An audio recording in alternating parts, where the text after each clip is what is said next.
Hey guys, Welcome back. Good to see you guys. We were just having a little interesting off-mic conversation about the time, quote, Steve almost killed himself. Yes. Which Accidentally. It was not accidentally. no self-harm. No self-harm as a triathlete. But I guess my first question to you guys is, when are we going to swim the bay? Well, we've got the three of us. Yeah. So we could each pick up one sport. I think Trump is doing some stuff with the bay and Alcatraz and swimming. Oh, I heard that's Right. coming back. Yeah. So But don't like thousands of swimmers Thousands of really people do prove this, that yeah. It's quite easy. Like if I'm in prison and just shave, it's Ben not, Kelly. yeah, it's not a challenge. It's not like what it used to be. I think we should From start with Alcatraz. just swimming the buoy line. Make Alcatraz scary again.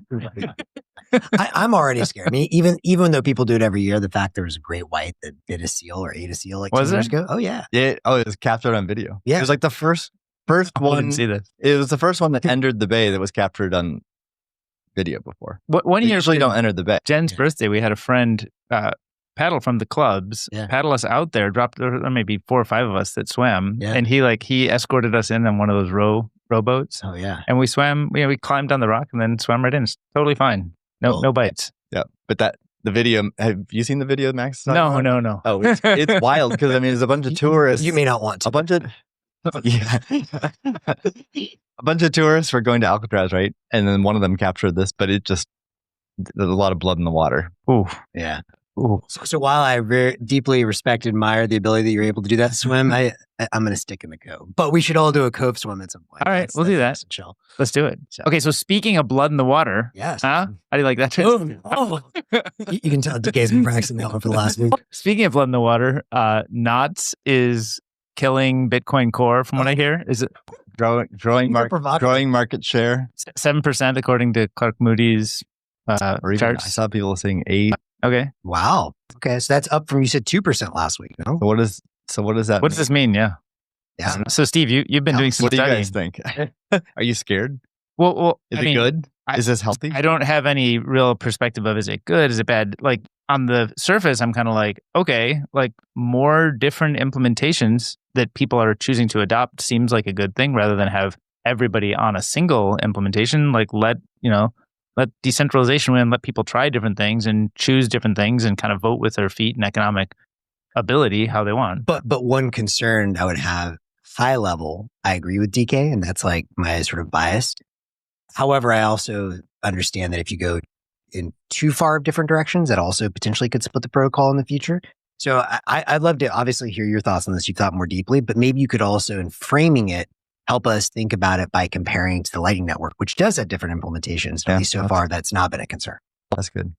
Well, and there's trade-offs. So I can speak to both. I mean, my take on multiple implementations of the Bitcoin protocol at a high level, I agree. It's good. I mean, what I feel very strongly about is having that option is essential to Bitcoin's health. Now, in practice, do we need it? Like some people, I think, feel like we are at great risk if there's one dominant implementation, which is the case that it's always been that case on Bitcoin. I disagree with that. I don't think it's ever been a problem. I don't think it's a problem right now. And I'm not worried about it in the future. So if 10, 20, 30, 50 years from now, it's still just the Bitcoin core project and whoever the maintainers and contributors are, we can have a very vibrant, healthy, decentralized Bitcoin. I feel very strongly about that. I think other people maybe disagree, but I feel like that's a winnable argument. That seems to be the case as long as people don't have like a lot of different opinions they want to express, right? If people are kind of like, yeah, Bitcoin kind of is what it is and should work kind of how everybody kind of agrees it should work, then we can all just use core and that's fine. And if you ever do decide to change, you can still split off and do your own version, right? So it doesn't need to be that a lot of different people use a lot more than core. It needs to be that you can have core and you can always take it in a different direction if you want. And if enough people come on board your new direction, then that's Bitcoin. The reason I think it's not a problem today and probably won't be a problem in the future is because if you look at the history of the project and the contributors, it's a fallacy to think that it's centralized or that like 5 people control Bitcoin who have the power to push a button and merge a commit. That's just a fallacy. There's a really good post by BitMEX research and another one by Jameson Lopp. We can link them in the show notes I tweeted them out recently as well. They cover this extensively and I think make really solid arguments. And so, I think the only, and I'd also say the Bitcoin Core project has set a really high bar in terms of attention to detail, attention to security, privacy, decentralization, relatively conservative mode of operation, very deliberate in their changes. And they have that track record for that project for over a decade. So I just don't see like some massive reason to switch. Also, a point we should talk about is like who are the different types of users of Bitcoin Core, and some users are Bitcoin, enthusiasts. Like some of the people on Bitcoin Twitter, they love Bitcoin, they're passionate about it, and they might run Bitcoin Core. We'll get into that in a little bit more detail in a second. But there's also businesses like Coinbase or Block or Kraken, different exchanges and stuff. Or miners. And then miners, very different groups. I think if you're a business handling millions of dollars or receiving like millions of dollars of Bitcoin a day or like fairly regularly or whatever, what you care about most is security, making sure that the coins are being validated correctly. So you're not, selfish reasons, so you're not getting screwed. And then secondarily, you care about general health of the network. I mean, you don't want Bitcoin like destroyed or something, or else it screws with your business. But I think that it like relay policy and ideological stuff is less of a priority for businesses. So anyway, let's get back to Noauth. Like Noauth's taking market share. What does that even mean? Does it matter? What is Noauth? Has it been around forever, or it's kind of a newer thing? Or it's kind of an alternative implementation to Bitcoin. It's a fork of Bitcoin Core, the software, and Luke Dash Jr. is the primary or the only maintainer and the primary contributor to it. And he also contributes to Bitcoin Core and knows Bitcoin Core really well. So he keeps Noauth up to date with Bitcoin Core. So it's basically Bitcoin Core plus some other changes, which are largely like Luke's personal views on what's important. I think he's made some changes in the past that accommodated miners more. And then he obviously is very opinionated about consensus and relay or policy and just other aspects of Bitcoin. He expresses those views through code in Noauth. So that's what Noauth is. Contrast that with other alternative implementations of Bitcoin, which are complete rewrites, like in different languages. Like there's a BTCD is written in the Go language. Is that still maintained? I think Lalu in his spare time. I know Calvin Kim has spent some time maintaining it, and maybe a few other developers, but pretty small developer base supporting that. There's libbitcoin, which is another C or C++ implementation that Eric Voskuil has maintained for, I think Amir started it long ago. Yeah, and Eric Voskuil, I think, has spent eight or more years maintaining it. And there's a few other contributors. Kulpreet Singh, who's actually been working on quite a few mining protocol projects recently, he's also contributed to it. So there's that project. And then, let's see, there's a JavaScript one, Bitcoin JS. Yeah. That was written by a developer from, forgetting the name now. Decred project, no? Didn't they? I think that was BTCD. Oh, that was D. Okay. Decred guy developers did BTCD. Got it. And then Lalu took over. Purse.io. Yeah, right. One of the developers behind Purse, I think, wrote Bitcoin implementation in Bitcoin JS. But none of these implementations have any or like a minuscule amount of market share. And in each one of these implementations, you could use that to run a full node and to run mining software. Is that all kind of in each one of these versions? Yes. I don't know for these other implementations how much they optimize for miners or not. So not maybe sure, more focused on full node. But you can run them as a full node. I think BitMEX research set up a project where they ran several of these implementations, or they're running several of these implementations in parallel, and always compare the blocks to make sure that they remain in consensus. Because one of the risks with multiple implementations is that they get out of consensus with each other. Exactly. Yeah. So even if it's well-intentioned and there's reasons for it to be healthy to have multiple implementations, a disaster scenario is for two implementations to disagree on consensus, and it forks the network. Now, if it's just some hobbyists running on a Raspberry Pi, some other implementation, and they're not even receiving money on that node, then it being forked off is like inconsequential to them or to anyone. If it's the case where half the network is running one version and half the network is running another version, and sort of equal amount of economic nodes on both sides, and then there's a consensus conflict, that's a disaster, because it'd be a fork and then it'd be a total mess. Right. To clean to either literally it'd have to be social consensus to wind things back and get back on consensus if it was sort of unintentional, which is probably what would happen, but it's super messy. Yeah. Or that doesn't happen, and then there's two versions of Bitcoin. So one question on this, without following super closely. So last week you mentioned Bitcoin Core like 98, 99%. Sounds like Noauth is picking up heavy steam from the people that are, sort of in supportive of monetary data only, whatever that actually means. How close are we now? And I'm not trying to be controversial. It's like an honest question to this leading to a hard fork. Like how quickly could this spin into differences in opinion on consensus, or is that not on the table at all? Well, it's not on the table unless it's an unintentional hard fork, because Noauth is core with some deviations. But as far as I know, Luke hasn't changed consensus rules in Noauth. That's not he's never stated that as a goal. Right. So it would only be unintentional. And the risk of unintentional with Noauth is the lowest of any of these other implementations, because it's a copy of core, a fork of core with some deviations. The deviations all due to the op return stuff that's in the recent drama? I mean, he's done Noauth for at least 8 years. But I mean, the reason we're talking about today, the reason it's got 7%. We're talking about it today because it is gaining in market share. I mean, there's the drama we talked about last week. Noauth is gaining in market share. So why, and does that matter? And is it good or bad for Bitcoin?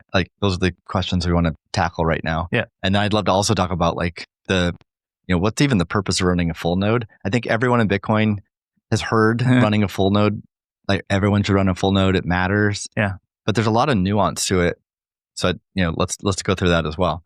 But yeah, as far as Noauth gaining market share, I mean, the TLDR for me, I don't think it really matters,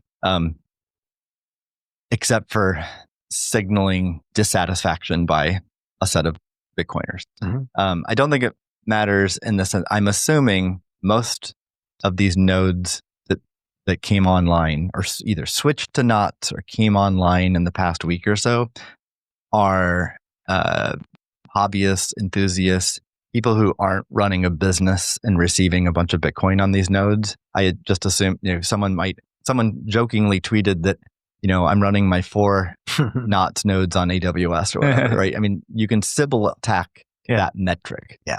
The number of nodes running the network, the percentage running Noauth, you can Sybil attack that. After the show, we could go up and spin up 1,000 Noauth nodes and make an enormous difference on that metric. And that's inconsequential to the Bitcoin network functioning. It's inconsequential to any future relaying of op returns that are over 80 bytes. It's inconsequential to consensus. So that's why I say it's inconsequential. And I mean, another question to ask is is this the end of Bitcoin Core? Are people going to switch from Core to Noauth and that project no longer matters, whatever? I mean, there shouldn't be arrogance around this. If there's genuine dissatisfaction with Core, I mean, we can think of reasons why people would genuinely be dissatisfied with Core. Let's say that they had a series of security issues, right? And the current Core contributors were just messing up over and over and over again with security. If I'm running a business, I would be asking questions. Yeah. And I'd be looking into let's fund another project. Let's fund other developers, and not just like say we want to run another implementation, but actually put your money where your mouth is and fund developers to do another implementation. So that's why it's important to have that option. But that's not the case. The controversy right now is around this relay policy, which people have already heard my opinion. We talked about it on the show last week, but in my opinion, that's not a reason for businesses to switch or individuals to switch from core to a different implementation. And certainly a warning I'd have with any of the other implementations is that there's very few eyeballs on those implementations. Right. So, one narrative right now is like, oh, core devs are corrupted, they're centralized power. But if you switch to Noauth, it's literally one person. And like, I don't care, pick your favorite developer, whether it's Luke or Gmax or Gloria or Peter, whoever it is. I wouldn't want to use software by any of them if they're the only people maintaining it. Of course. It's even if they're like well-intentioned and earnest, the computer can be hacked and like the build can be corrupted unbeknownst to them, right? It's just crazy. So why run a full node? Like what is actually the point? Everyone in Bitcoin knows you're supposed to run a full node, right? But why run a full node? So the primary purpose to run a full node is for selfish reasons and not to help the network. The selfish reasons are when I receive Bitcoin, I want to validate it to make sure it's authentic Bitcoin and not counterfeit or fake. Secondly, privacy. Like I want to maintain my own privacy. If I'm using someone else's full node, I'm trusting that they are correctly telling me that the Bitcoin I received is authentic and they know my wallet then if they're running that node. That can, with BIP 157 and 158 compact block filters, that can help your privacy a lot. Let's talk about that at a different time. But the way I think about answering this, just to create like a stronger visual in my mind, the way I think about why to run a full node, it would be like, think about the gold analogy. Imagine you're a merchant and merchant at the farmer's market, and somebody walks up to you and they want to shave off some gold and hand it to you in exchange for your whatever, fruit, whatever you're going to buy. Well, you would have to take that gold, you'd have to like assay it, make sure the purity of it, weigh it. You have to do all these things to verify that it is what it is while they're handing it to you and that it's not counterfeit. And so all of that assaying and verification is basically what a full node does. It's only when you're receiving the Bitcoin in exchange for something else you're giving, and you need to make sure that the thing you got, the Bitcoin, is what we're all considering Bitcoin and not some other thing. Not double spend. Actually, real quick, to follow up on that, I think I saw Bill Miller speak yesterday about for the U.S. government estimates to verify the gold they hold in Fort Knox would take, I forget it was. It's like 44,000 hours or just some outrageous amount of time and expense to verify that. And yeah, like to your point, with Bitcoin software, you can do it in seconds. So I think that's a really good analogy. A question I have, and I was kind of asking about this in a chat, and I think we did this in one of our December episodes last year as well, which touched on this. But what is a better metric? So instead of just saying, okay, there's X number of nodes running Bitcoin Core, is there a way to say like almost a weighted average? Bitcoin Core nodes per UTXO. And specifically, a follow-up on that, which I think is important, is a lot of people would have thought that in the block size wars of 2017, when you had all of the major exchanges and merchants like Coinbase, like BitPay, everyone went, for the big nodes, they still lost. So is that just because the people that had the most UTXO, the most value, they were the ones, the whales, so to speak, running full nodes that won in that first debate? Or how would you think about that?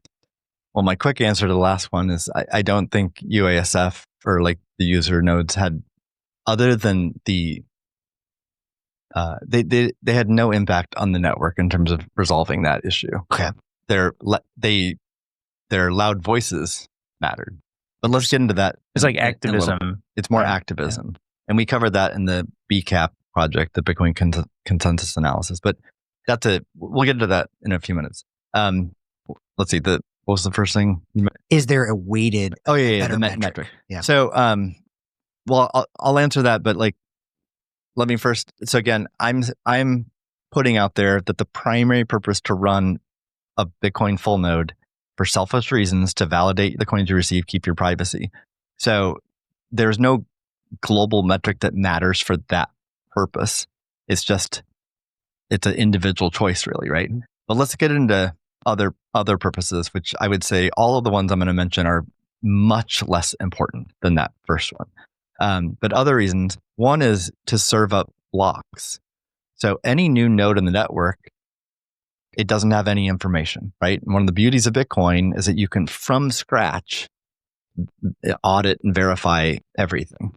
And well, how do you do that? You got to receive blocks. And this isn't a client server protocol. You don't just like connect to Google or the US government or something or Satoshi to get your blocks. It's a peer-to-peer network. You randomly get connected to like 8 different peers by default, and you can change that number. You can choose other peers if you want.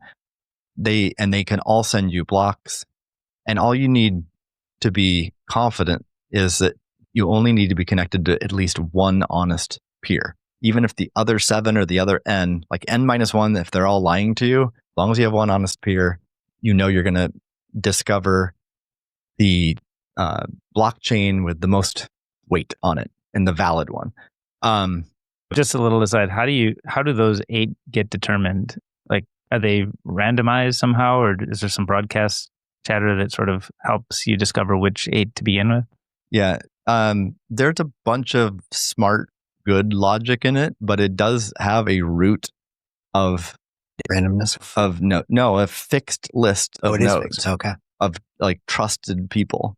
That is part of it. But those set of trusted people, that's not who you connect to. Is that you can look at I think they serve up a list of other peers or something like that. Mm-hmm. But I wonder if we might have some always on servers that could also potentially tell you which peers to connect to in the future. But like an example of like a smart aspect to it is to protect against a Sybil attack where some surveillance company runs tens of thousands of nodes on AWS.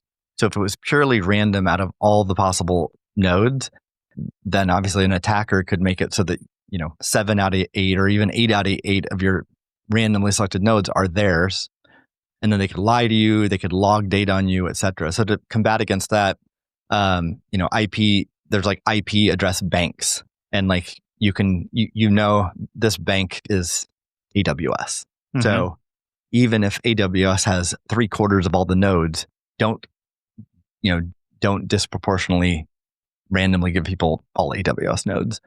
In case you guys couldn't read between the lines, I want to talk about this in a minute, but I'm wearing the Nostr shirt today because I actually think this Nostr will end up potentially solving this problem as well in the future, and as well as how torrents work. So we'll talk about the Noauth protocol later, but I actually think we're going to solve that. So anyway, but back to why run a node. Secondary reason, again, much less important than verifying your own coins, is that your node can serve up blocks to the rest to new nodes during the initial block download.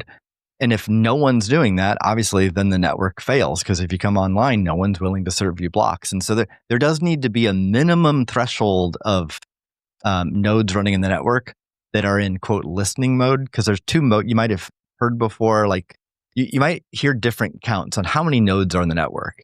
And sometimes you might hear a number around 20,000, and other times maybe around 80,000. And it's like, are these just, and is one inaccurate? Well, they're both estimates, but or I think one is the lower number can like be actually measured. The other one is more of an estimate, but they're both valid metrics.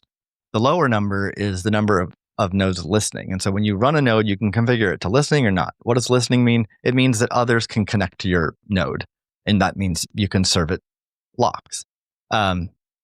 And so there has to be a minimum threshold of nodes in the network that are in listening mode that serve up blocks. I don't know what that threshold is, but I suspect we are like massively over that threshold. So we could lose a lot of the listening nodes and still be completely fine to service any new node coming online. Another purpose of running a node is to relay blocks and transactions just throughout the network. So if you send a transaction from your node and Max is the miner, you might go through my node and other people's nodes to get to Max, just basic networking. But I think this is where there's a bit of a fallacy where people think they're really helping the Bitcoin network by running a node to help relay transactions. Again, you need minimum connectivity so that the whole world's connected. But I think we are far beyond the minimum threshold needed. So like if we went from like 22,000 listening nodes to 15,000 listening nodes, I think that hurts Bitcoin not at all. And I don't know what that lower bound is, but it's probably on the order of like 1,000 or something like that. And this gets into relay policy as well. So when it comes to filters, which is one of the hot topics right now, like let's filter out the spam, the JPEGs, the naughty stuff, the stuff that isn't money. Let's filter it and get rid of it. But the reality is, number one, even if just like 10% of the network allows this through, like consensus valid transactions, 90% can be running this filter and it doesn't matter because it still makes its way to miners through the network. Secondly, it's already been demonstrated that you can go directly to a miner and pay them to get in the network. But just setting that aside, just using Bitcoin software, Bitcoin node software, using peer-to-peer, you only need about 10% of the nodes to support that relay, and the filters don't matter. Another reason filters don't matter is it's whack-a-mole. Like if Bitcoin Core did try to like stop one type of filter, then before you know it, the people who want the JPEGs will find another wrinkle and another wrinkle. And ultimately it boils down to it's impossible to stop spam because the data that we all want in Bitcoin, transaction data, is just random data. You can't distinguish between random data and people putting what looks like random data, but it's actually like pictures or whatever. I tweeted today saying I'm going to transfer my entire Google Photos collection into the blockchain. Oh, wow. Fighting words. Big fan of that. Anyway, so relays of blocks and transactions, but again, there's actually a cost to the network by running a node, because every node that gets added marginally adds more hops to get from the sender to the miner, which slows things down. So I don't think most people realize that. It's minor, but you're actually harming the network in a very minor way in that way. You're definitely not helping the network that much. Now, another, I would call it minor benefit, but someone just taught me this morning, is that even if you're running a node on AWS, as long as you're not keeping logs, there is a privacy benefit to other users, because the more honest nodes in the network that you transact through that aren't keeping logs, you gain privacy-wise. Let's take the other extreme example. Let's say every node that you connect to and that gets from you to the miner was all run by chain analysis or something, and they're keeping logs. They would have more information about you and your transaction than if it was, really well distributed and no logs taken. So, I think I would call that a minor benefit. So I call that a minor benefit. I'd say the added hops is a minor negative. Right. I think that's in the wash. Serving up IBD blocks, that's definitely needed, but you only need a minimum threshold. So again, the primary purpose is to validate your own coins and privacy. And a thing I'd say about this, to date, the primary use case of Bitcoin has been hodling. You buy Bitcoin, you hold it, and the number goes up and you increase your wealth. Right. That's been the primary use case. There's also another use case, which is peer-to-peer money, which is the title of the white paper. A lot of people are working on that to make it a currency, make Bitcoin everyday money. We all care about that. Spiral cares about that. Many people care about that. But that's not been the predominant use case. Now, in the future, when it is, the more merchants there are, small businesses that are accepting Bitcoin as money, they absolutely should be running their own full node, because they can't, they'll need the automated approach that you mentioned earlier, David, to validate the coins they're receiving. If all you are is a hodler, let's say you bought Bitcoin on Coinbase 10 years ago, and then like a few years later, you're like, oh, I need to self-custody. So you transferred it to like a Trezor or Ledger. Like, you don't need to be running a full node right now. You're not transacting Bitcoin. It's just sitting there in cold storage. It doesn't matter if you're a whale and you have 100,000 Bitcoin, you running a node in AWS or in your laptop, or you bought a Raspberry Pi, literally doesn't help you at all. And you're not any more powerful in the network just because you're a whale by running that node. It literally has no benefit. The power you have as a whale is if you sell. That's where you exert your power, and that's near ultimate power. But if you got 100,000 Bitcoin and there's like if there's a consensus conflict and like you got to pick fork A or B, if you dump B and you double down on A, then your voice is very loud and you have tremendous power. But you running Bitcoin Core each and every day while you're sitting, your coins are in cold storage, literally has no power and is of no consequence. And so, when you say you get power, you sort of demonstrate your power when you spend, or when I think you said sell, but that has nothing to do with really your full node and exercising the power of your full node when you're in a sell or spend process. That's only when you're in a receive, right? Correct. Yeah. Because even like, let's say someone has 100,000 Bitcoin, they don't like, they want to sell because they don't like the direction of something. They can use someone else's full node to send their coins to Coinbase or Kraken and sell them. The only reason they need to run their own full node is if somehow whoever they're relying on trusting to send the transaction just says no. Right. There's not really any reason for them to say no, but if for whatever reason they're saying no, well, then you can run your own full node and send your transaction. That's really clear to me now. I think it's important. Whales demonstrate their power by dumping the bad fork or the fork that they choose not. We're just getting out of Bitcoin, saying like, this is not what I signed up. That makes sense. Against the investment thesis I had, I'm out. Yeah. I want to come back though, because I think this is interesting to me. So we were talking about the different implementations with Noauth. Could you come back again and compare what's the difference between running Bitcoin Core and Noauth versus LND, LDK, C Lighting, like the node implementations? Yeah. Is there one or? Yeah. So, in Lightning, there's 4 major implementations. Mm-hmm. There's pros and cons to that. I mean, an obvious con is like duplicative effort. Yeah. Each of the 4 projects has very talented developers on it. And imagine if all those developers were just working on one Lightning implementation. That's a lot more brain power and productivity that you can focus on one project. So that's definitely a drawback to having so many implementations.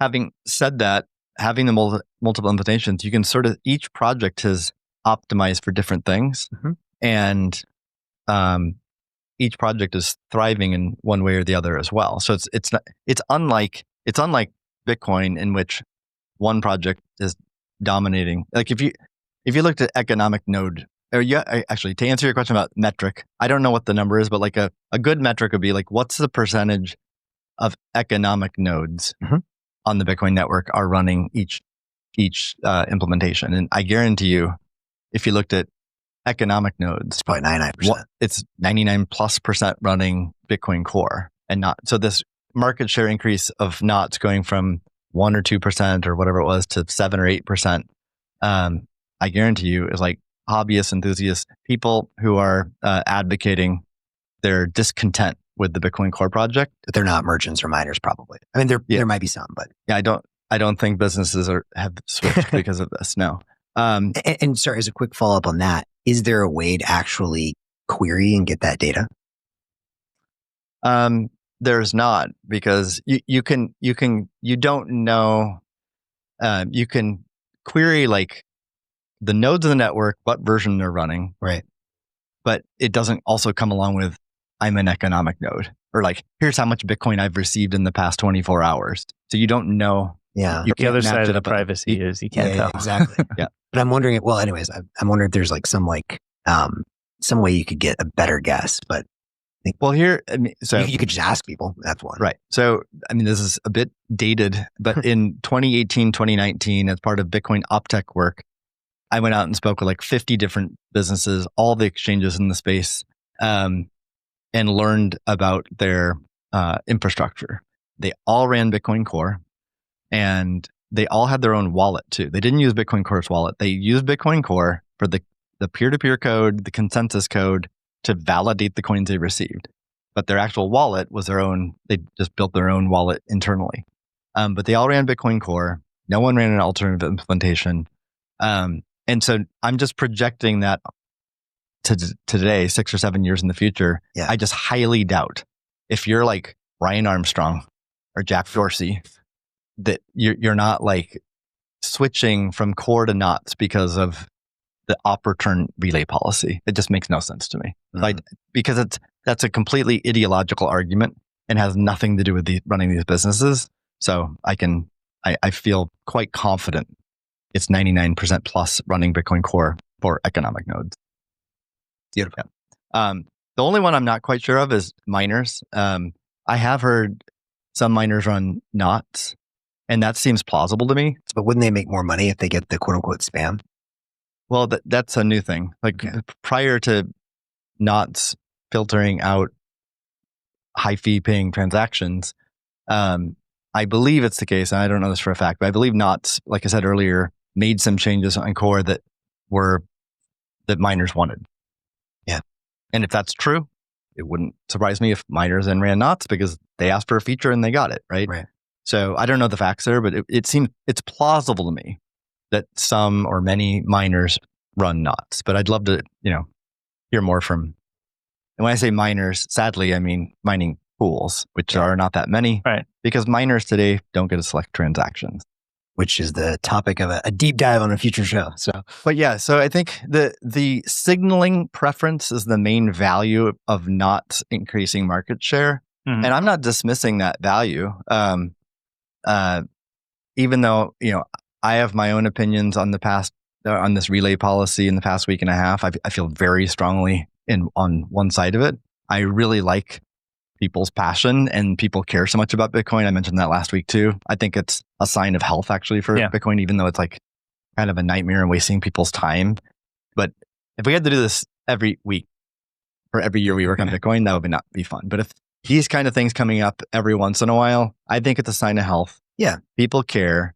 And it also like raises, I guarantee you there's far more people who are reading about these nitty gritty details of relay policy today than before because they want to know what all the hubbub's about. So it actually does increase awareness of like technical details of Bitcoin and policy details. So I think that's a good thing. And so not gaining market share is a signal of like, hey, I'm really pissed off and I'm running this off. I took the time and energy to run this software. So I think there's value to that. Yeah. Cool. I know there's a lot to cover. We have other topics we want to get to, and we're already kind of well into it. Do we have anything else in knots that we want to summarize or final comments on that? No, that's good. Well, one thing, as we're talking about payments, I did see Steak and Shake has claimed publicly on Twitter that I think they're accepting payments. They didn't mention anything about Lightning. They said Bitcoin payments, but that could be Lightning. Seems like it would have to be, as far as I understand. But Steve, I think you reached out to your inside contact at Big Burger. He's checking right now. The Big Burger Industrial Complex. First I'm going to retweet our show because I forgot to do that. Have you guys ever been to a Steak and Shake? I don't even know what that is. Okay, so I've actually been to a Steak and Shake. I DM'd Steak and Shake and they haven't replied to me. Oh. Big Shake is busy. Yeah. It's kind of like an In-N-Out. I went to one of these back in the day in Urbana-Champaign, where I went to school. They had a Steak and Shake, and it's kind of like an In-N-Out. All of the Steak and Shakes that were in California appear to have closed. Many of the ones in the Midwest appear to have closed. It's kind of like a South and East Coast phenomenon, but it kind of feels a lot like an In-N-Out. Yeah. And there's 500,000 followers on Twitter, and they claim, come use Bitcoin here. So that would be kind of an exciting... Well, they claim 100 million customers. They've been around for 91 years. Yeah. So I would love to hear more about the story. Like, are they serious? What made them decide to do this? Is it start with the Bitcoin treasury? Demand or ideology? Or, My guess is there's probably some, like with everything, orange-pilled person within the company. Yeah. The CEO maybe. Yeah, I'm also curious. Back in like 2014, there's a wave of like, oh, Bitcoin's going to be used for everyday money. And we saw similar thing, like certain like e-commerce or even physical stores accepted money. Square accepted money or, Bitcoin at the time. So did Stripe. And obviously that didn't go anywhere. And now we are 10 plus years later, but it could be another wave of that. It's just not there yet. Like, especially for the use case of like Americans who aren't being censored today there's not a censorship problem trying to pay at Steak and Shake. Yeah. Right? So is there really a value proposition? I don't know, man. I hear those burgers are so good. They're illegal. Is there really a value proposition for Bitcoin for that type of payment? We'll see.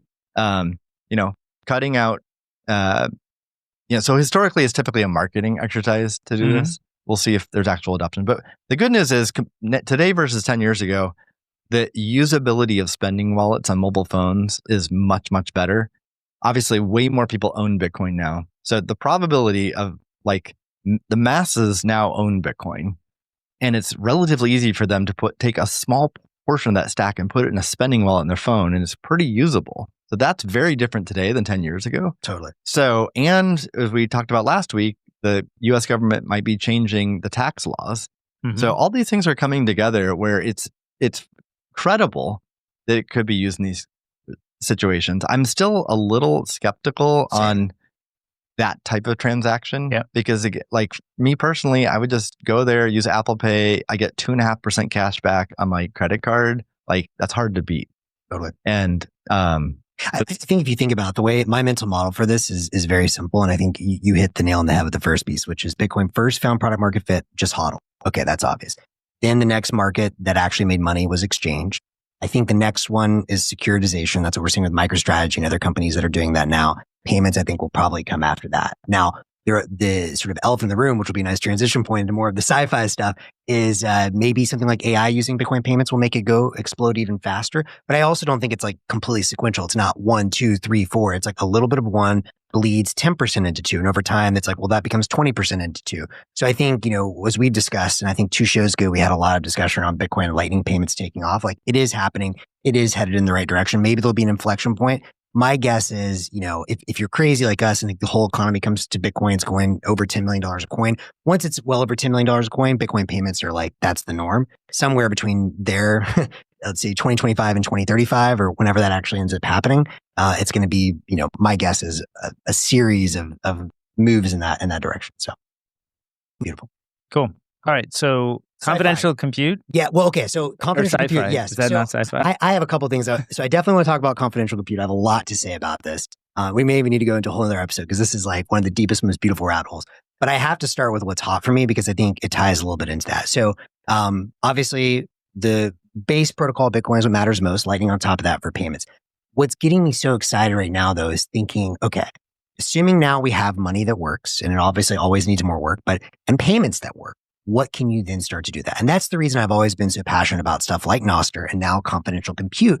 Because if you want, the sovereign individual, you want the Kevin Kelly, you want the Buckminster Fuller visions to come to fruition, you need all of these different elements to layer on top. It's Bitcoin's the money, Lightning is the payments.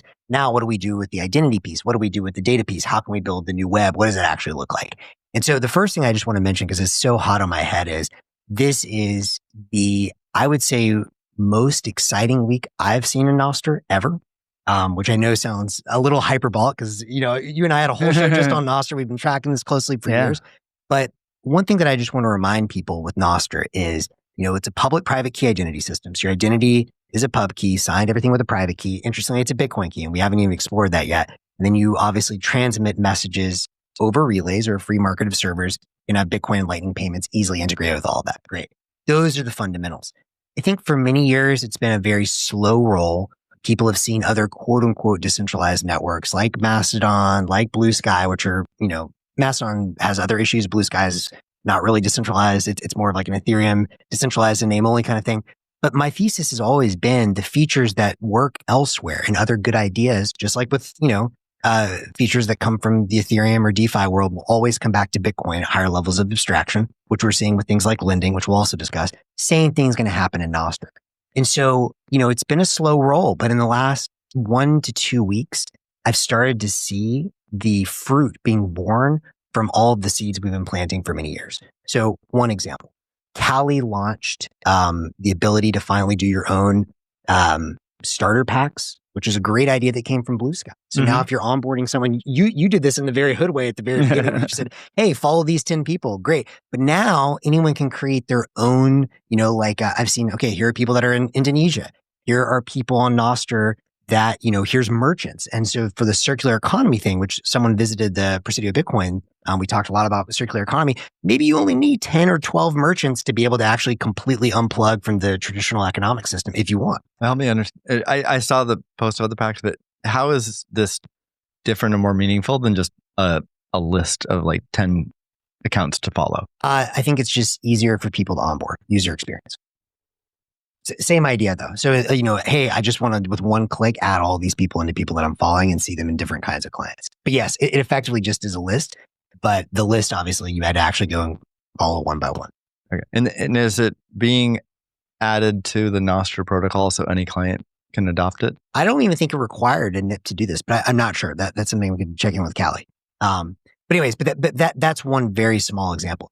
The bigger examples that I'm super excited about, and I think a very interesting trend that I'm seeing is, you've got the hackers that come up with these amazing ideas. Then slowly, we don't have a ton of like full businesses in there, but you start to see the businesses sort of commercialized or productized. Okay. Blossom servers. Holy fucking hell. This is a big deal. So we've talked about Blossom servers for over 2 years now. Blossom servers you can think of as, I think this was said tongue in cheek, but it's true. Nostr devs accidentally creating a better IPFS, which is the interplanetary file storage system. That's something very interesting. If you're, interested in decentralized storage, you can go read all about that. But Fiat Jaffe wrote a really nice piece back in 2020 before creating Nostr, explaining all of the issues that he had with IPFS. The central issue was, this is what made me think of when you were talking about the finding your peer nodes. They have these what do you call them, like hash tables? Trying to forget the name they use for them. It's essentially a hash table where you have to store, this person or this node is storing this data. The point is, if you try and store everything in the world in that, it bloats too quickly and you're trying to store all of that on your computer. And so what's beautiful with Blossom, which came from 2 Nostr developers in Madeira 2 years ago, Stu Bauman and Hazard149, is they basically figured out you can use the core concept from IPFS of a hashed file. So if I say this is a file that I want to be able to find on the network, I publish a hash of it. That's genius because now I can know exactly this is the untampered video or this is the untampered photo or whatever it is, non-text file, because Nostr only shares text, obviously, on the relays. But then they added to that the ability for you in a Nostr client to publish which Blossom server you're publishing to and mirror to as many different Blossom servers as you want. And so now that's very beautiful because you use the identity piece of Nostr, which is already there. And I guess they implemented a NIP to be able to signal which Blossom servers they're publishing to. But now, Primal has taken this really cool concept and commercialized it. And you can already live in Primal go ahead, upload a video or a photo. And in the past where you were just using something like Nostr.bill, which was just like a wrapper on AWS and like, God bless someone that willing to take on that risk. Now you can, in Primal, choose which Blossom server. So maybe start with Primal's Blossom server, but I'm going to mirror to 3 or 4 different other ones. And that hash is stored. So anyone on the network, even if Primal goes down, my client goes down, their server goes down, the Nostr relay or the Blossom server, you can still go out there and find that file on a mirrored Blossom server. And so in a given Nostr message or post, it'll have this hash, and it also points to every mirror that I chose to store the photo or whatever media it is. And then a client, the way the protocol works, a client just starts in order and tries to look it up at the first one. And if it somehow is not available, then it just moves down the list. Yeah, I think I'm not sure exactly how that works, but my assumption is it would look for the primary Blossom server first. And then that Blossom server, I'm not sure if it would be the client or that Blossom server that points to the mirrors, but one of those, or maybe both, would point to the mirrors if it can't find it there. And what's cool about that is you could say, hey, I'm posting something to, my AWS Blossom server, which 99% of the time is awesome. And in the 1% of the time, it's content that they actually took down. Then you could use the decentralized backup. So you could get the benefits of cloud storage, the price, the convenience with the quote unquote censorship resistance of Blossom. And what about, because there's a cost factor too. Like the reason I wouldn't want a zillion mirrors is because I have to pay for every one of them, right? So I might start off with I only host my media at AWS because it's the cheapest. I don't have to pay for others. Then let's say I come across that 1% of my content that does get censored or it's against their policy or whatever. I guess I'd learn that right away because I posted that. I'd see that it didn't go through. People would complain, or I'd see it, and then I could redo the post to point to another Blossom server. I'm just trying to think through, like in reality, what would I do when I encounter, or I'm a controversial figure who it's not 1% of my content, but it's a high percentage. Or AWS has banned me. Right? I only posted one thing they didn't like, but then they banned me, and then all of my future content can't be hosted on AWS. Or your past. Or past. Like if your archive maybe. So that's getting my question. Then so I might have thousands of posts that are now invalid because they only pointed to AWS. They've banned me, so they won't serve it anymore. Can I then retroactively? I guess I can't modify those posts because you can't edit a Nostr post. So what you might be able to do is... So it's more like if you're controversial, if you think you're at risk of censorship, you really do a priori need to have mirrors. Or to be clear, not just if you're at risk of censorship, but you might say, hey, and by the way, the other piece that's missing all this is IPFS. The thing that's missing all this is also incentives, right? And IPFS, part of their solution to trying to solve this was Filecoin, I think they had the Filecoin one, which of course raised a ton of money and then nothing, as with all the altcoins. But in this world, I expect to see the next iteration is going to be Lightning payments for this, right? So you could say, okay, maybe there is like a very long tail of content that almost never gets accessed. But what you can start doing is you can some people maybe store it just to whatever altruism, but like you can also, okay, I'm going to pay for certain people to store. So maybe the long tail storage is incredibly cheap. And something that Stu discussed with me even 2 years ago, which I think is going to happen, is you can have bounties for content. Like you could say, I know this is a file that's like very rarely accessed, but it's at the edge of the network. Maybe it's in like ancient text that I want to be able to see. And I'm going to include a bounty, which is I'll pay this much for it. See how long it takes to get the file. But you could keep upping the bounty until someone's like, all right, now I'm going to go find this hash for you and really hunt through the network to see where it's stored. All of this to say, there's a lot with Blossom, but I think that the bigger takeaway for me is, these are just two examples. There's a lot of other stuff that shipped in Nostr this week, but once you have the decentralized identity system, and then once you have relays critically, not just for transmitting all the data, and I think that's something that people get wrong about Nostr. It's not like I'm saying move all of the web to Nostr. That's crazy. But once you have the ability for these message boards to find, other either peers or servers that are hosting other kinds of content, you can rebuild everything on the web, but at different layers. Another idea that came out that I'm just super, super bullish on, I'm going to go much deeper on, is Noauth. So there's this guy, Tim Bouma, who's doing some really, really cool stuff. He's, building alternatives to Signal on Nostr, a bunch of other cool stuff.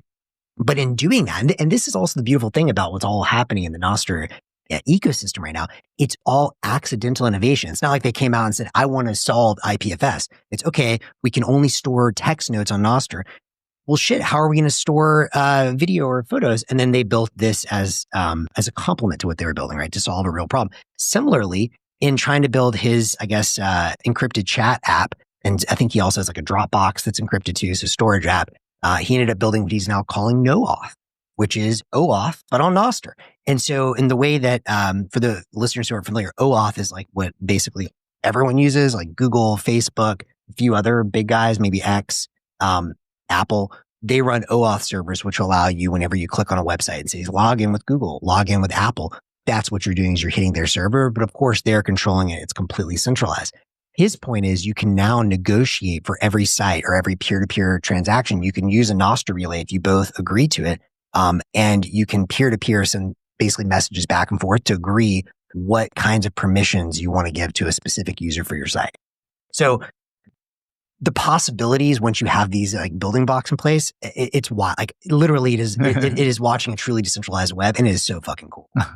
I still have some critique on Blossom. Do we want to go there, or do you want to get to confidential compute? Up to, I mean, I know we're short on time this week, so I mean, my only I'll post, or I'll say what I'm thinking, and then we can talk about it later if you want. But I generally like it, but I do worry the fact that you sort of have to a priori choose your mirrors. You're still at risk of months or years in the future, you wind up on the naughty list, and the mirrors you chose historically all consider you naughty and they all ban you, and then you don't have access to your content. Yeah, I mean, not only others can't see it, but you don't have access to your content anymore. And the only way to protect yourself against that is to host it yourself, which is certainly an option. But then that's a different. Then you don't need you don't need Blossom or mirrors if you're hosting it yourself. You just have it yourself. Well, I think the hosting yourself will actually be a really nice transition to the confidential compute. The only thing I would say to that is, again, this is like version like 0.1. You could also envision services like this is where Primal allows you to choose your mirrors as just like a simple example, but you don't have to. You could just say, hey, I'm going to pay Primal and my premium subscription. It's not even like whatever. I'm not even paying per megabyte or whatever. I mean, that could be an option too, but I pay, Just 10, a bundle $20 or something. Yeah, it's a bundle. And part of Primal's promise to me is they're going to figure out the mirroring so that it's not going to go down. Yeah. Or even you could have like a DNS entry that is just a pointer. Exactly. So all your posts. So if you're then trusting that your DNS entry, it could be even your own DNS. Yeah. So here's, I think, a better solution. We're here to fix blahs. I mean, it's much more manageable. It's much more manageable to like control your own DNS entry versus like all of your media. And if you control that one entry, it can be a pointer, and then you can, while you can't edit your Nostr posts, all of them point to your DNS entry. That's the hard coded part, and then you point the DNS entry to whatever server that's currently willing to host your content. And that DNS entry could eventually be on Bitcoin. Now you still run the risk of like whoever you're choosing to host your content. If you lose access to them, then you've lost access to your content. But often it might be the case where they don't serve it to others, but they don't take it from you. So in that scenario, then you're protected. Okay. All right. I'm reasonably satisfied with this. Okay. DK, I know you thought about this. Do you have any thoughts on this? Yeah, I mean, I've talked to people about it a bit. I think that Blossom is a really great solution for a piece of media that you suspect would be taken down, and you want to be sure that it gets replicated and mirrored many places so that it is resilient to censorship. I think for kind of every post to go into lots of places is very expensive. So you kind of have to have like, what's the model for who's going to host the mirrors? Who's going to pay for that? And I think the stuff that Primal's doing is great in terms of how they bundle it and make it very simple. So I think that's like a great solution today. But I'm not sure that I want to have like 5 or 10 copies of like random photos I take of like, the outdoor beautiful scenery. When it's not really going to be censored anyways, versus if I'm like, oh, I have a really controversial view on, I don't know, knots or something, and I want to write it, and I think like, whoever I'm hosting it with is going to censor me, or at least has potential for that, then I want to get it out to 10 or 20 different places with different ideologies behind them so that I can be pretty sure that it doesn't get censored. I'm like excited that we have a solution to this, but I think we should really be intentional about where we apply it so that we're applying it in places that are, where it's really useful and kind of worth the cost. Well, and I think to steal a quote, and hopefully this won't be too controversial, but from Callie, when talking about the Bitcoin core debate, which is, quote, fees are the filter, I generally agree with that. And I think that's the case for this too. Like incentive, like we're laying the economic infrastructure, but like what people are willing to pay for is going to solve that problem. I have never retweeted Callie more than in the past week. Dude, he's been on fire. I was on fucking fire. We haven't even talked about multi-path payments that's happening on cashu, which is the ability to have multiple, this is its own rabbit hole. We'll do this in a future episode, but multiple cashu mints, which are like private banks. You can now do a giant payment for it if you want to do a $100 payment from 100 different mints put together. He talked about this months ago. We talked about it on the show. It's live. It's working now. And oh, by the way, it's all tied into Nostr. You can literally store the cashu in your pub key. It's crazy. My biggest takeaway from all of this is if you think Nostr is just social media, you are absolutely asleep at the wheel. We are rebuilding payment services, storage, everything on the internet, and then new things. I haven't been this excited in a long time, and it's really cool.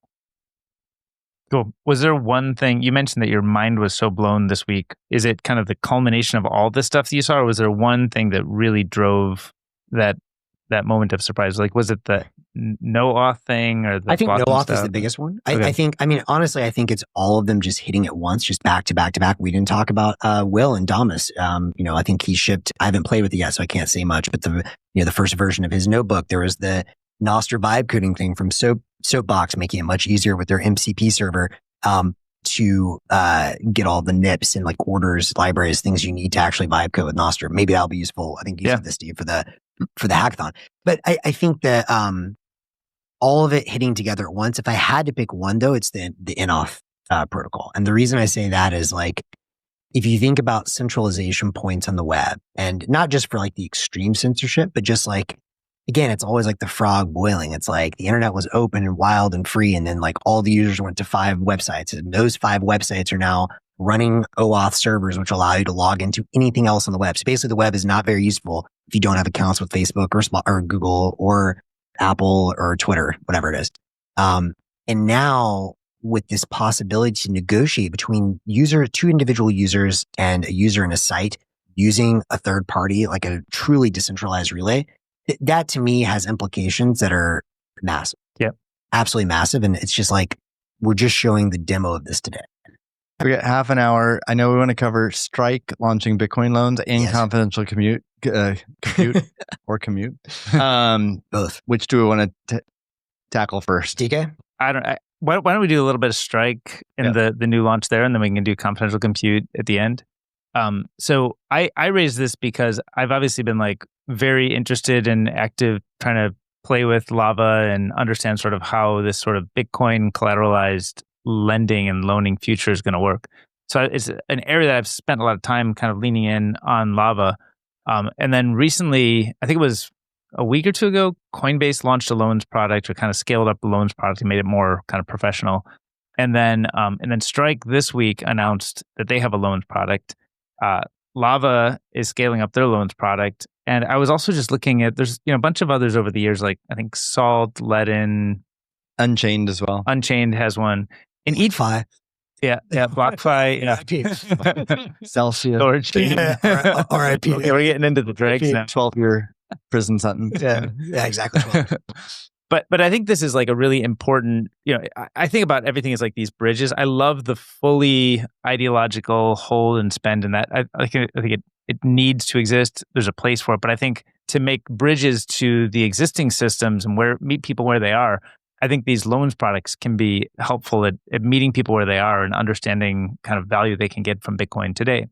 So I'm spending a lot of time on these, but everything with these, it's all trade-offs. And so I wanted to talk through the trade-offs because like we've said, I think a lot of people don't touch the trade-offs. They say, you got to do all of this thing, or this is my best advice. And I think our best advice is usually, well, try to understand your use case, try to analyze the upsides and the downsides. There's not one right answer for every person or for every use case. And so I thought maybe we could talk a little bit about the trade-offs across like this portfolio of offerings that are currently available and what kinds of things we would like to see come out to improve them in the future. And before we jump into the trade-offs, I think maybe giving a little bit of context on Bitcoin lending. And I want to just share, and I've got personal experience. I was literally using the products this week, and it's we're getting there. Early days. It's early days. We're getting there.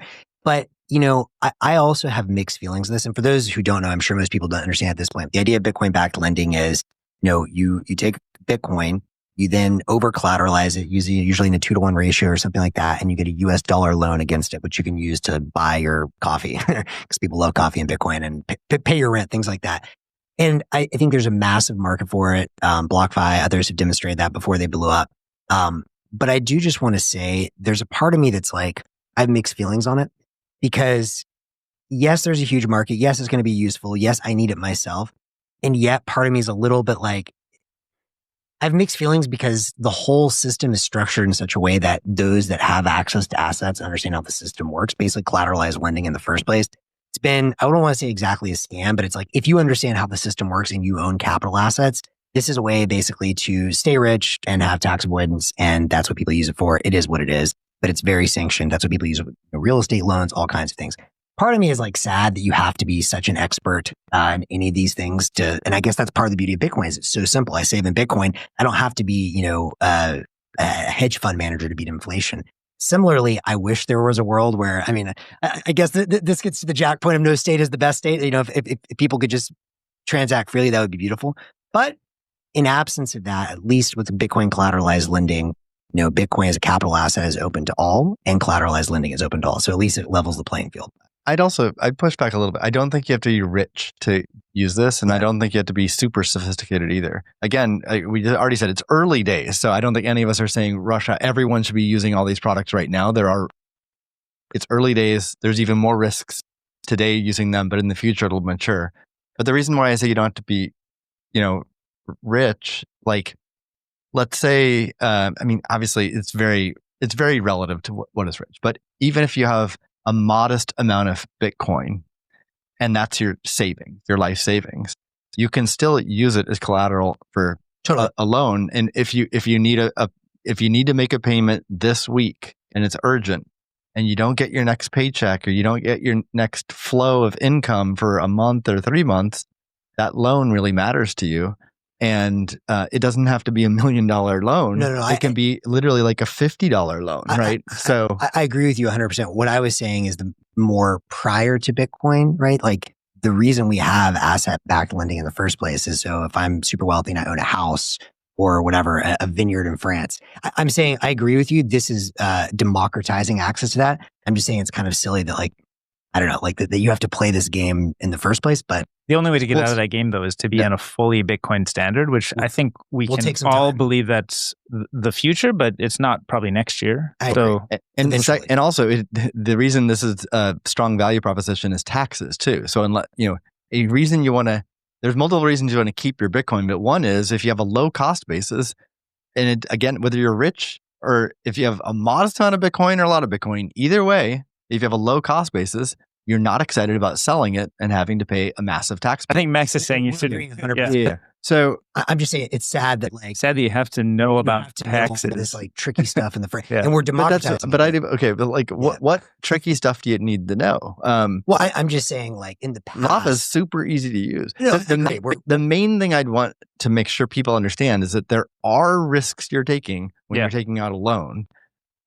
Even with Lava, like Lava is by far the most secure architecture, but there's still some risk, liquidation risk, and you don't want to lose your Bitcoin through liquidation. So you do need to be savvy enough to understand that risk. And then let's talk about some of the trade-offs in different products because I think having these different options is good.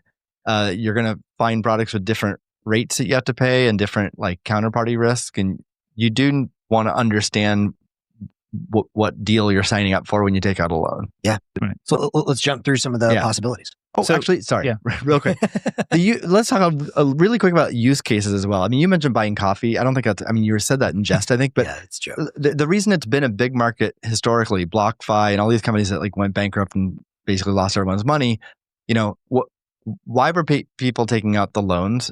The vast majority they wanted leverage. They had Bitcoin, then they used it as collateral to get dollars to buy more Bitcoin or to buy shit coins and play that game. So it was like levered buying and just taking on more risk with a bet that the bull run's going to continue. That's, I think, been the predominant use case so far. But in the future, that's going to continue to be a major use case. But I think we're going to see other use cases emerge, such as your own personal example, which I don't know how much you want to talk about, but just in general, people who need a short-term loan to make a payment and they don't have the cash flow. Didn't he buy that Picasso he had his eye on? Yeah, I don't know. I don't know if Max wants to talk about why he needs cash quickly, but I'll let you say. But anyway, it's fully legal. Max's use case is fully legal. Thanks. In certain jurisdictions. But yeah, so like taking out a loan to buy a coffee, I don't think it's like the use case. It's more like you've got a imminent bill or a need or a desire right now, and you're going to have the cash flow in the future, and it might be months away or years away or whatever. Sort of the typical reasons people buy loans. Those use cases will emerge. Yeah. But let's get into the different products and what the trade-offs are. Yeah. Okay, so what if we start, I think we talked about the Coinbase one. Did we talk about that last week? Or and by we the way, should at least summarize. Yeah, because you dropped some word I had never heard, which sounds horrifying, like Morpheus or something. So. Morpho? Morpheus. Is it? Morpho. Yeah. So okay, let's just like highlight a few of the key features. We can sort of talk through them and you can check my knowledge on it because I don't have this like extremely detailed chart in my head. But my understanding is in the Coinbase case, you're depositing your Bitcoin into Coinbase. They're going to act as your custodian. They take your Bitcoin, they wrap it in some form of like a wrapped Bitcoin, BTC, I think. Yeah. They then take that coin out to an exchange or a DeFi protocol called Morpho. And then on Morpho, there's liquidity. The lenders are coming from Morpho and they're sort of bidding on what they want for loan terms, and then that's the one that gets passed along and brokered back to you by Coinbase. Is that roughly the structure? I'm not a Morpho expert, but what you just said matches my understanding. Yeah. And so a lot of what you want to think about are like, what are the risks that you are taking on when you deposit your Bitcoin into Coinbase to do this kind of a loan? And very high level, even without getting into the specific products, right? Like the dynamics.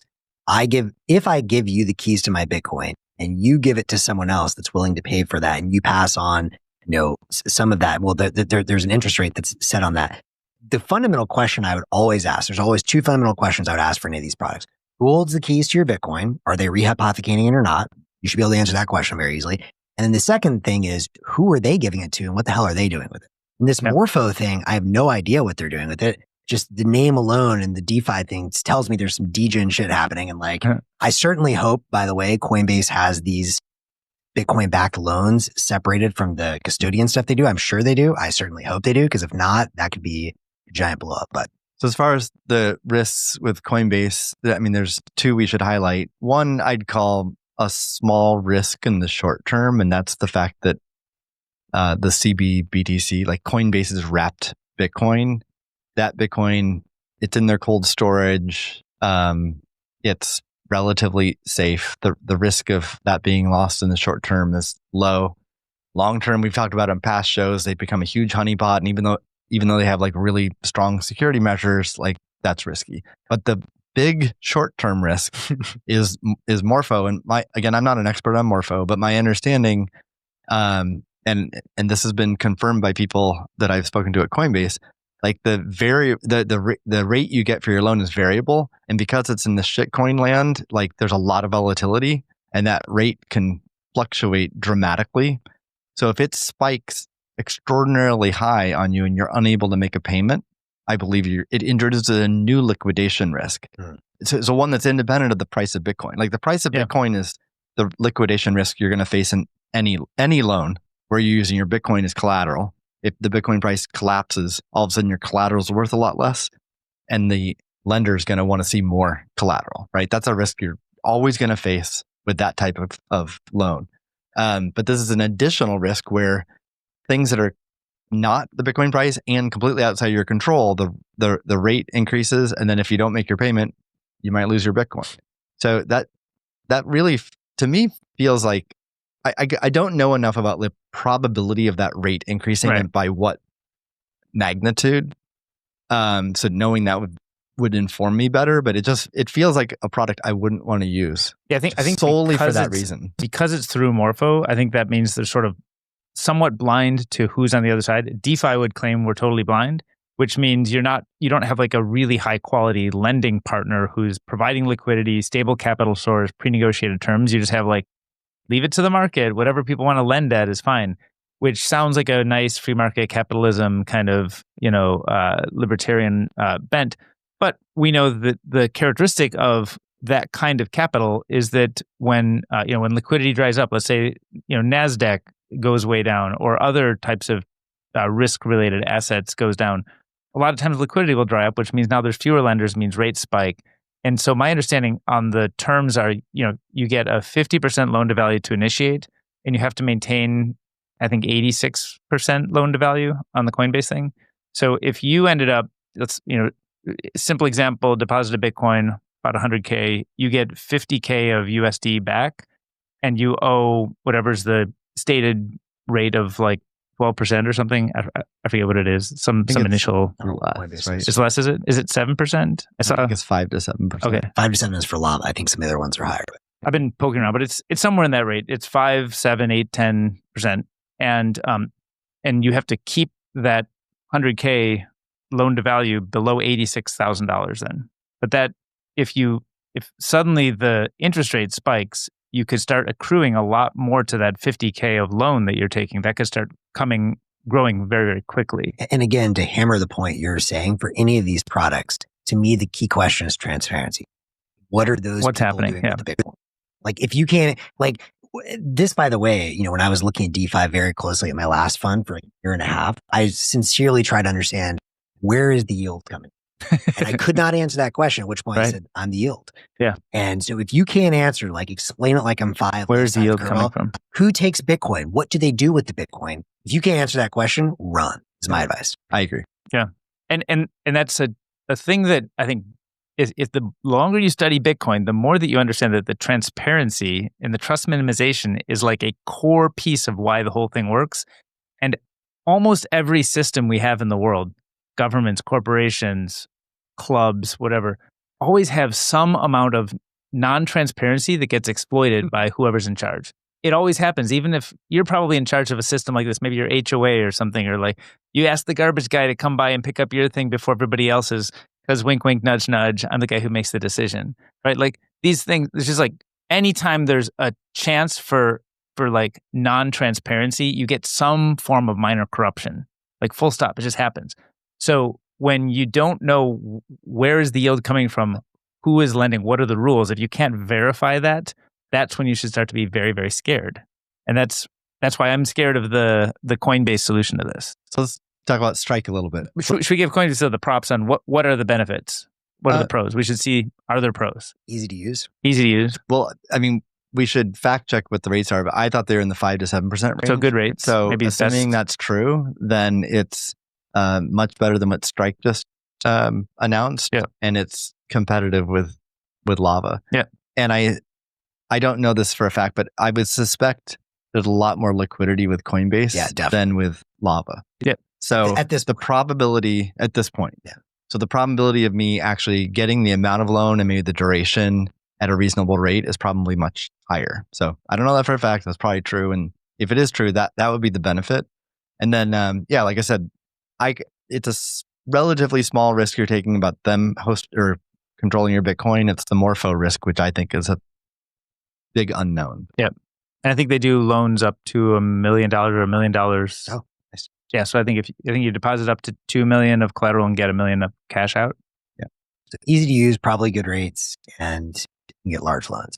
Which I think is new, because I think it used to be 100K max. So I think they just recently bumped that up. So Strike, what did they announce? So Strike announced a similar type of product in spirit. My understanding is it's actually a larger cap. I think it's a $2 million cap on the size of the loan. I think it's a 50% loan to value. So, kind of, I think that's sort of standard. That's standard, yeah. But I think they're working directly with liquidity providers and partners. So they work with partners who provide liquidity. They're stable capital sources. They have pre-negotiated terms, I assume. Like NYDIG. Yeah, like NYDIG. That was mentioned, but I think Jack said multiple, and that was the one that was dropped. So we don't know the other ones. And there's some questions around rehypothecation. Just to clarify, rehypothecation is once it gets into the hands of the lender, which is how these things always go, what does the lender do with it? And, the scammiest of situations, the lender lends it out in some super risky thing that generates a good yield until it doesn't.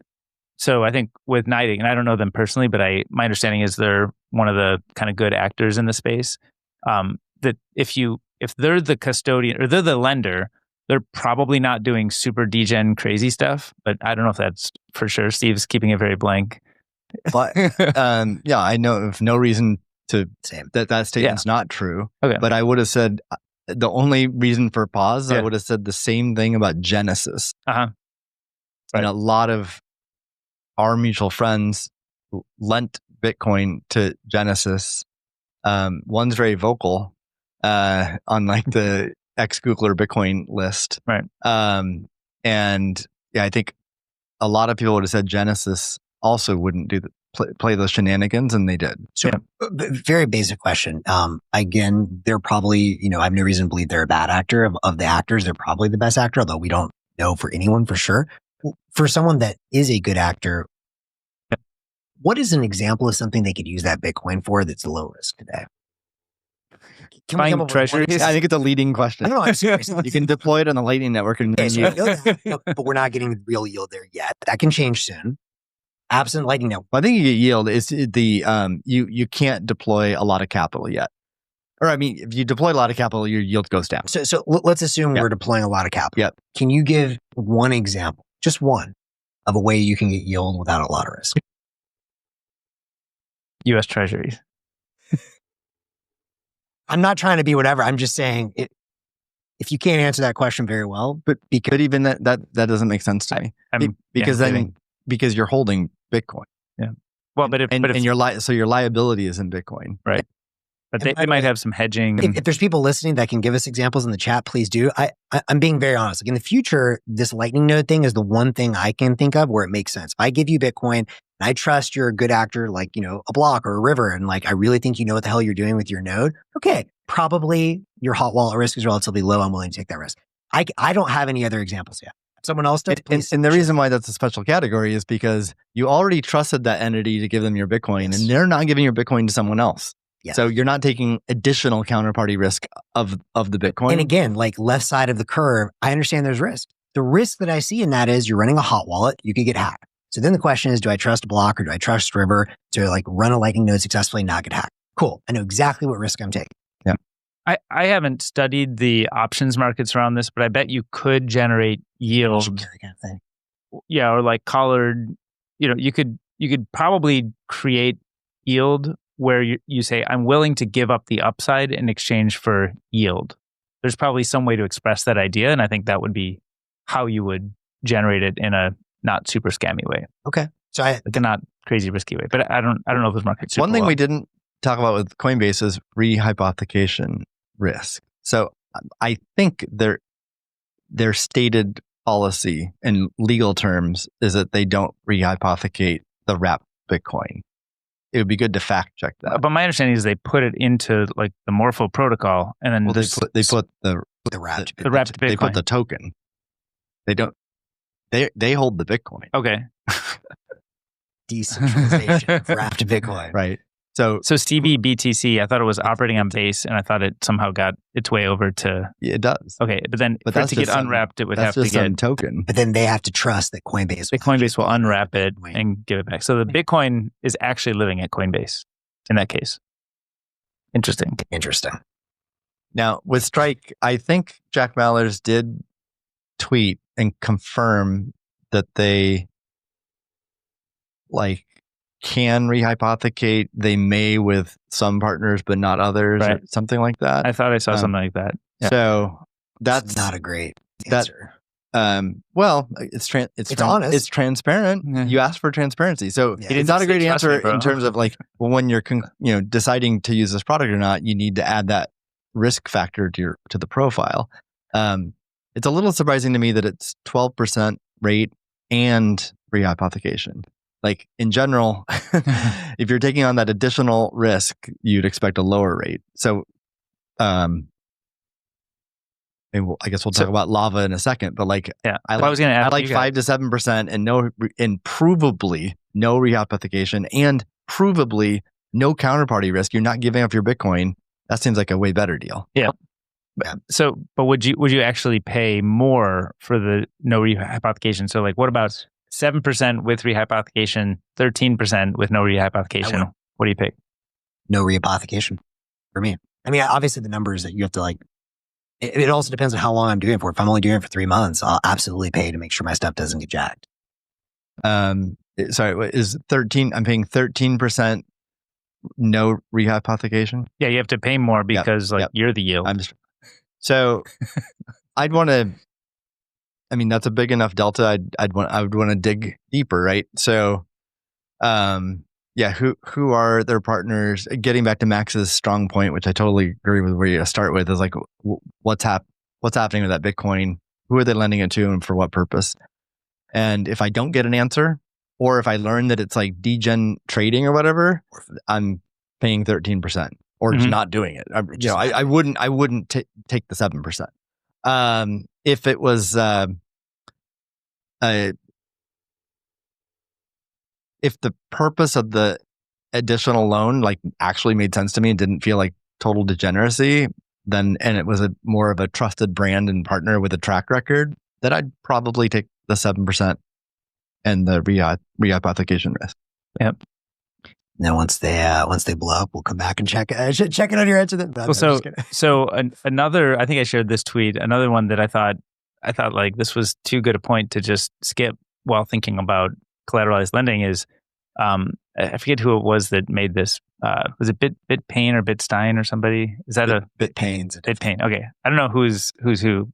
Is that a real person we know, or is that a pseudonym? I only know the NIM. Okay, so but he made the point that instead of messing with all these other things, go to the TradFi system, buy a Bitcoin ETF, and then get whoever Robinhood or whoever you're using as like a brokerage to give you a 5.5%.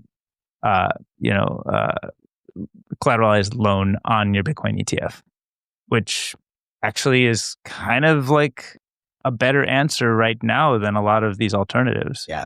What are the benefits? Well, one, the rate is attractive. Two, you're not taking rehypothecation risk because the Bitcoin ETF, like it's in the terms that they won't do that. Yep. And three, like the institutions involved that could screw you are like trust. Well, what do you mean by huge? I mean, like I don't think like the risk of fail my bad. Oh yeah, that's okay, right? I mean, I don't think BlackRock's gonna like single you out and try to take your money or like rug you or whatever. So there's a lot of attractive aspects to it. But let's see, what are the it's arguably the best option today. Except the problem is, I mean, if you have your Bitcoin at Coinbase or Cash App or self-custody or basically not in an ETF. Yeah. Well, what are you going to do? Are you going to sell it? I mean, one point of getting the major point of getting the loan is you don't want to sell your Bitcoin. Right. But to get into the ETF, you have to sell your Bitcoin to then rebuy the ETF. And then once you have the ETF, and if you want to self-custody again, then you have to sell it again. So you're paying capital gains multiple times. Yeah. So that's a huge reason not to do it today. But if you already have your Bitcoin in an ETF, or you're starting from scratch and you're buying Bitcoin, then I think it's an attractive option today. And I think this brings up a couple of interesting points. One, Saylor's been hitting this hard, not just for ETFs, but also MicroStrategy. Another reason we're pouring into MicroStrategy is because you can actually tap, your traditional margin lenders on equities in addition.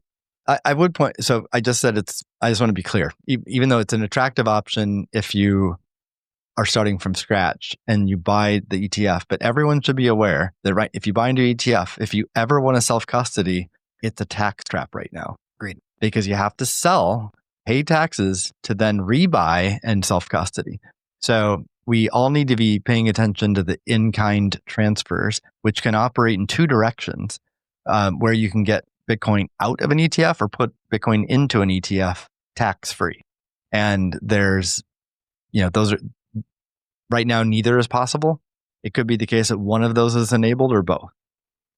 Is there an active discussion? Have we heard anything more about an active discussion about that? I don't have an happening? update on that. Okay. Yeah. I mean, there might be an update, but I don't know the update. Yeah. But each has benefits.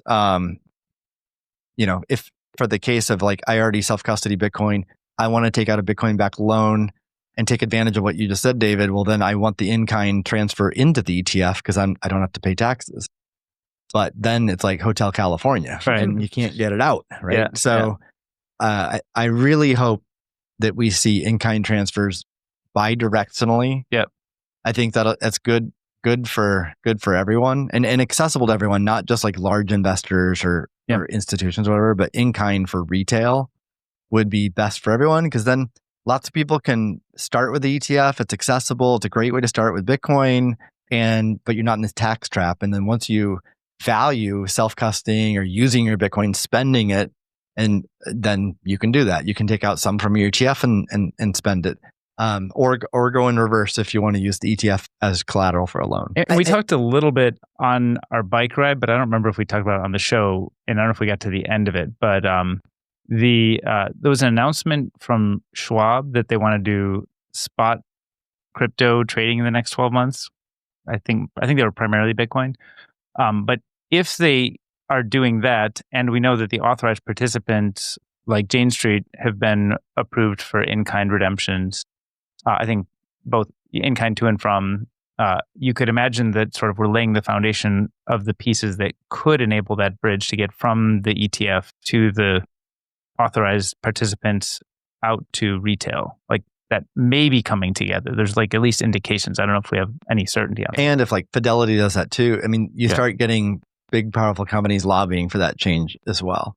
Because the fear I have is like, if it's a large entity like a BlackRock who wants to maximize AUM, they're not going to be, if that's the only factor, they're not going to be enthusiastic to push for regulation that allows in-kind withdrawals because they want to retain their AUM. But if you have large, powerful players that also make money when it gets withdrawn and it's an exchange, all of a sudden, I think that seems way more realistic. And this seems like a critical policy point. I don't know if Bitcoin Policy Institute or other people are pushing on this yet, but actually maybe like one of the single most important things I've ever heard is the ability to redeem in kind if you want Bitcoin to like survive as a meaningful exchange in the future. Like that seems like, other than after getting the minimalist tax exemption, maybe like the next most important thing. Yeah. But I just want to make 2 points because I think are very important here. So to your point, this is a point Sailor's made. I think you're making it very, a good one. If you're already going to do custodial loans and you're going to hand over your Bitcoin to someone else to do whatever they do with it and give you a rate of return, assuming you could get in and out either way, like you would be silly not to do the ETF or MicroStrategy type version because you're going to get much better rates, much deeper liquidity, more traditional institutions, way less Wild West. Like it just seems like a better deal all around, which I think leads to the importance of 2 other things. One, we get Bitcoin for payments ASAP, because this is clearly what's going to happen. It's like of course you're going to use have your money in ETFs because why wouldn't, like the incentives are all aligned for you to do that. So I think that's why like getting medium of exchange for AI and stuff like that, like it's pretty much we're in a very important, I would say, on the one hand, people are going to be celebrating because they're going to get rich as number grow up. Great. But on the other hand, like this is the time where capture can happen. Like if you don't quickly realize there's a reason to keep the money outside of the system, it's all going to get sucked in. That's the danger. The second thing, which we haven't mentioned at all, and I know we've been wanting to talk about, is lava. And even in a world where, ETF or MicroStrategy margin lending is the best option for most people, there's still a world for something like lava. And lava, which is, disclosure, I think we're all invested in or work with or whatever, but lava is something I'm very excited about because the principle is you can take Bitcoin, you can, provably lock it up and reference a discrete log contract or DLC that will have a price oracle that says, okay, we can do the 50% loan to value ratio. Once it reaches a certain amount, you get liquidated. All the same, parameters, obviously with different numbers that you might get in traditional centralized lending. But the key is you never give up the keys to that Bitcoin. You always have the key. And that to me, is like the biggest innovation in Bitcoin lending. If this works, this gives you a massive incentive to keep your coins outside of the system. And I will say, as a guinea pig, I made my first 2 lava loans this week. I got them to work. Full disclosure, there were some challenges because I have an iPhone SE and you were borrowing. You were depositing Bitcoin and borrowing USD. Yeah. And these are small loans. So I would say everyone inch your way there. The team was awesome though in helping me get the bug squashed. We got it fixed. I told Shazan his hiring is superb. The dudes that helped me through this were awesome. To be clear though, help was still required, but we're getting better every day. But I got it to work and I ended up with, small loans, but transferred to my bank account. And I still hold the keys to the loan itself. It's pretty sweet. To me, this is the future. So you off-ramped bank dollars, and then what is the term, 30 days, 90 days? I think I did one. I was experimenting with different ones, and we're talking very small loans here, right? But 90 days and 30 days. And you plan to just kind of wire or ACH bank dollars back into Lava, and then they'll deposit into the contract? That's right. Because I think we had a chat that said you can actually use cows for redemption. Do you know how that works? Excuse me. You can use cows. I flippantly said cows. But that's there's still... You got a ranch, Steve? That's farmers from Iowa. Yeah. Well, either before or after stating cows, I asked if I could use Trump coin to pay back my debt. And Shazan said yes. That's still some homework for me to understand this. I feel like I understand the DLC smart contracts really well. I think my knowledge of the USD Solana side of that is weaker. He's saying that, so here was my understanding, which might be a little bit flawed, but so I want to take out, let's say I take out a loan, let's say Max is the lender. So Max has USDC Solana. Trust me, bro. So he gives me USDC Solana, and then that's the smart contract's written in a way that is atomic. I receive that money, but at the same time, he gets all the guarantees that that I have my Bitcoin collateral locked in this smart contract. If I don't repay properly, he gets the collateral, etc. So That's all atomic. That's all good. It's all transparent. Literally in the Bitcoin blockchain, you can go look, not spam. And so, but where my knowledge is perhaps deficient, I assumed that means when I pay the loan back, I mean, there's two ways. There's the happy path is that I pay back the USDC Solana that he lent me, and then I get all my collateral back. That's the happy path. The unhappy path is I don't repay on time or deficiently or whatever. Then the smart contract's written in a way that some of my Bitcoin is given to Max as the repayment, whatever's needed to match the repayment. What Shazan is saying is that I don't have to repay in USD Solana. I can repay in like any token on Solana. But it has to be a Solana token. I think because it needs to be, compatible with like HCLC Solana. Like that's part of the. They do some atomic swaps to get it back into. So I mean, I kind of understand what he's talking about, but like I don't fully understand it. So I need to learn more about that. But I was joking about like he's saying you can repay in anything. So I'm like, oh, can I repay with a cow? So, but he said yes to the cow, no? Because there's no cow on Solana. Was flippantly responding to my flippant comment. But anyway, that's a bit of a detail. Yeah. But I mean, I think like what are why use Lava over BlackRock and Robinhood, that solution? Well, number one, no KYC, and number two, no privacy. Well, so we should be clear on that. Like taking a step back, they pay you out. First of all, there's a lot of things to figure out. Those in Lava USD. That's a question exactly of what Lava USD is. And like it's their own stable coin. You could also get it in USDC on Solana. To be clear, I don't have any Sol. I don't want any Sol. I don't want to touch the Solana blockchain. So for me, I want it all just transferred to my bank. If you want to do that, then you do have to KYC. Yeah. But if you do not have to KYC to take out the loan, get the stablecoin dollars, True.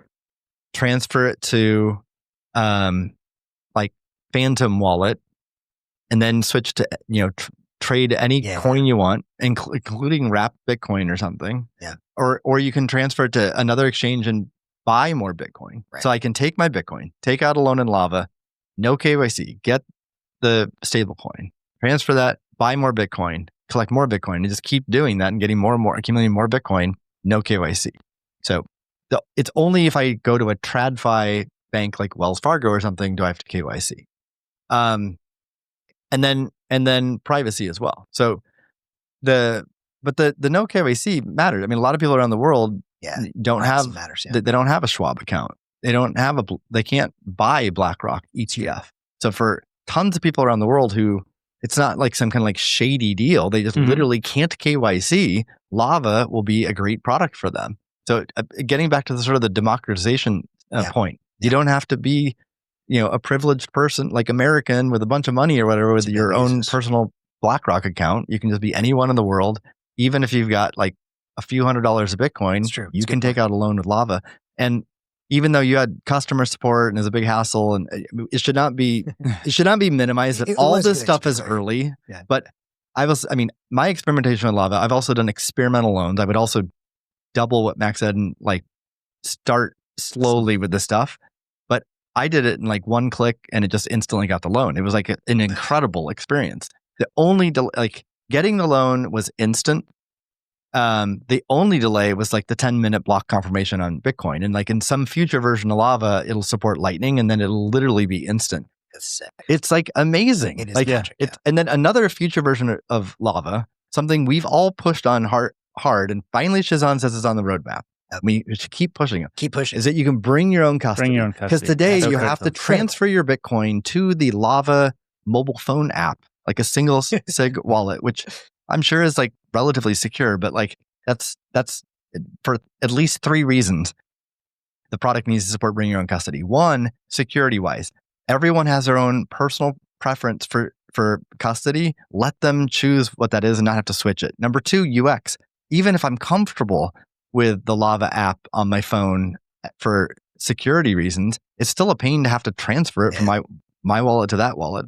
And there's a third reason too, I forgot. But anyway, the third reason is like co-marketing. Like all the other custody solutions would probably be more than happy to partner with Lava because if you're like Casa, for example, like this is great. Like if Casa wants to retain AUM in their product because they make subscription money off their service, right?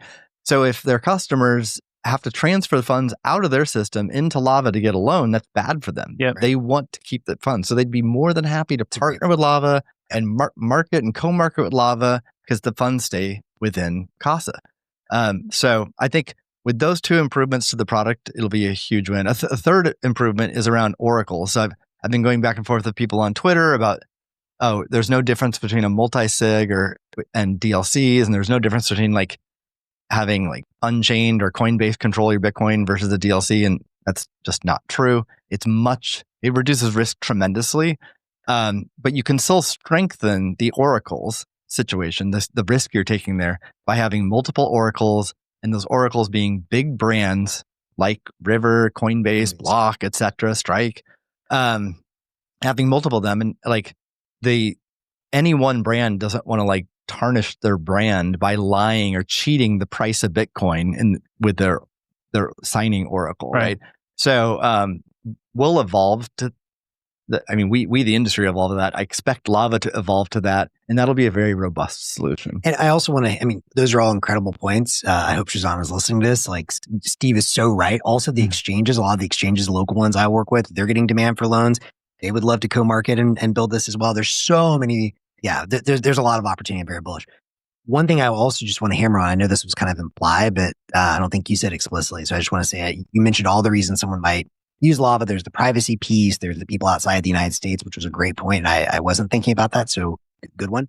But also, even if you are okay KYC, the other main reason you would want to do this is you want your stuff outside the system because you don't trust any of these entities, because you used BlockFi and you KYC'd and it was great. And then they blew up, and every single one is blown up. Genesis, 3 errors, Capital. So for me, the core value proposition for someone in the US, even if they're going to use a traditional banking system, is you can see on the blockchain where your Bitcoin is, and no one can take it and rehypothecate. That to me that's the core value. Yep. Well, we didn't get the confidential we rug pulled our audience. Sorry. But lots of great discussion, and we'll definitely get to it. We'll hit it next time. And a small plug, I just dropped an episode you guys can check on my pod, Ideas from the Edge, in preparation for what we'll talk about next week, where I talk with the guys from Open Secret all about confidential compute. So if you really... For nearly 2 hours. So you can go listen to that. Did you listen to it? I started, and then, it's going to be like on my drive commute. So it'll take many drives. Modern, thank you. So if you guys, if you really need that hit of confidential compute before next week, check it out. And final, before we close, are we still accepting applications for Presidio Bitcoin Hackathon?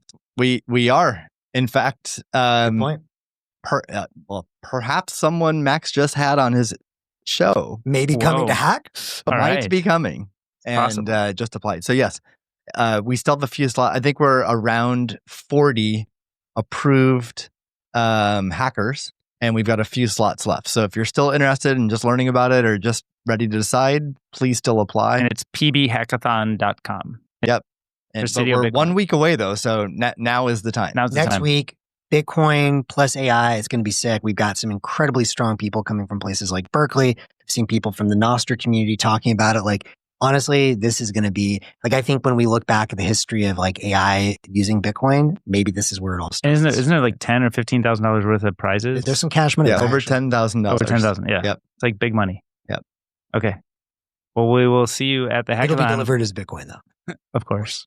We'll see. We'll actually be doing our next show just hours before that hackathon starts. So this is our last time to mention it. So glad we got that. Thanks for bringing that up. Okay. pbhackathon.com. pbhackathon.com. All right. Yeah. Bye-bye. Till next time.